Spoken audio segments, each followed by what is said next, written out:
Thomas Burditch is up against Feliciano Lopez. But in cricket, the England one-day captain Owen Morgan has warned his side to expect very different conditions for today's second T20 international against South Africa in Taunton. They won the first match in Southampton by 9 wickets. BBC Radio London at 6:36. Petri Hoskin on London's radio station. BBC Radio London.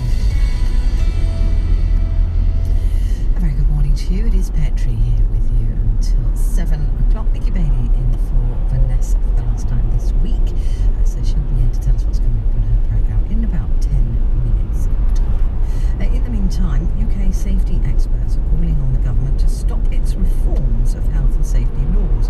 That's following, of course, the Grenfell Tower fire. About 600 high-rise buildings in England have been found to have similar cladding to Grenfell Tower, where at least 79 people were killed in last week's fire. And now more than 70 organisations and safety experts have written an open letter to the Prime Minister. Now they say deregulation of health and safety legislation has to stop, and they want to see a long-awaited review of fire safety being published. Well, Lawrence Waterman, OBE, one of the signatories of the letter to the PM, and he joins me now. Good morning to you, Lawrence. Good morning. So tell me, I mean, I've just done a very brief explanation there as to what you want, but if you can go into more detail for me.